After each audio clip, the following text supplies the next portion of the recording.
Hi there, this is Shawn Hansen, and I want to welcome you to this week's Sketchy Saturday.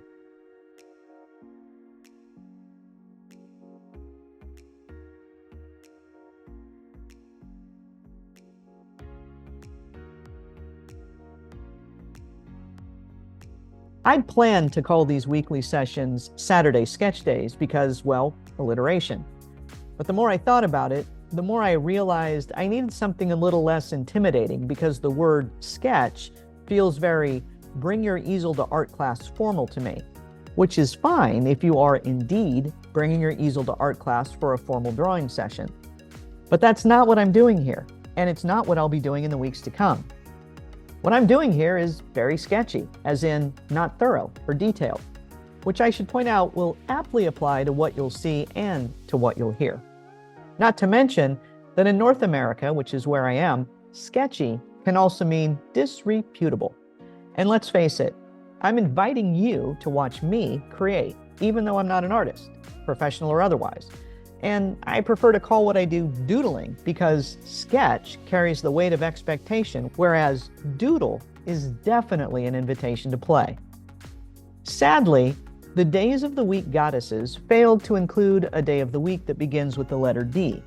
So there aren't any alliteration options if I go with the word doodle. And really, can one have art without alliteration? I don't think so. Plus, all of this rationalizing is a bit on the lady doth protest too much, methinks, side of things, which is absolutely sketchy. Which means calling these little gatherings Sketchy Saturdays allows me to retain the alliteration I love, to free myself of a certain degree of formality, and to reserve the right to be a wee bit disreputable. So once again, welcome to this week's Sketchy Saturday.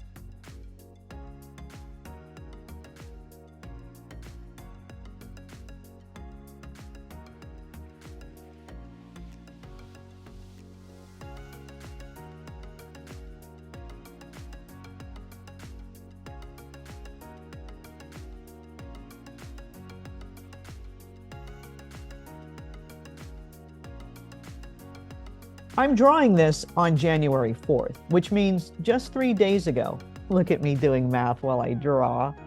About 90% of the world's population celebrated a new year. And a whole bunch of that 90% of people resolved to make changes, to do more of some things and less of others, while committing to make this year the very best year of their lives. I used to do that, make big plans for the new year, and it was a huge deal to me for many years. Then, as my favorite Grey's Anatomy character once said, life lifes. And I found myself a part of the make 'em and break 'em resolutions crowd. And then it kept happening, year after year after year. So, in an effort to avoid that feeling of defeat that follows failed resolutions, I stopped making them. But exactly 2 weeks ago, on December 21st, I turned 59. And on the eve of that happening, it hit me. January 1st is not the start of my new year. December 21st is. New Year's Day might happen on January 1st for 90% of the world, but each of us really begins our new year on our birthday. That is so much more personal and special and worthwhile, I think.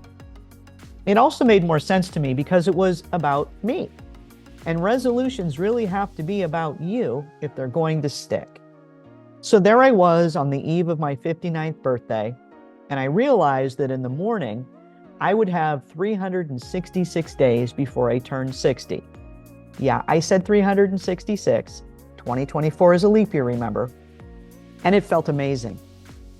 Without even a remote sense of worry that I might fail, I knew that if I just did more of some things and less of others with consistency, I would turn 60 and be in a better place than I was when I turned 59.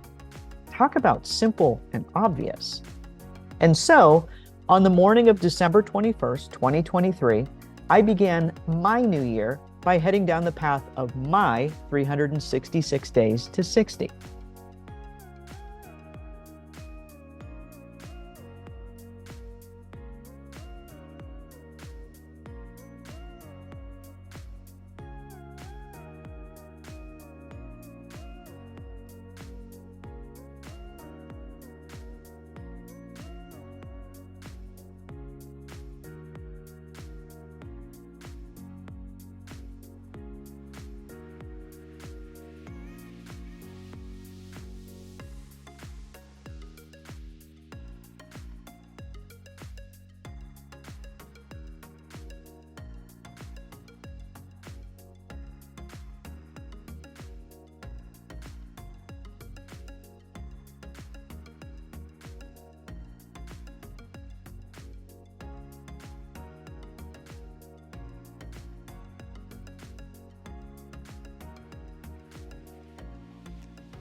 I'd like to invite you to make this year, whether you take that to mean January 1st to December 31st or from your birthday this year to next, make it a year about you. Plan to be imperfectly you. Plan to do more of what makes you happy and brings you joy. I want you to realize you can be sketchy and still make amazing progress if you just do more of some things and less of others with consistency. Not perfection, but consistency. If you do, you'll be in a better place this time next year. I'm Shawn Hansen, and that's it for this Sketchy Saturday.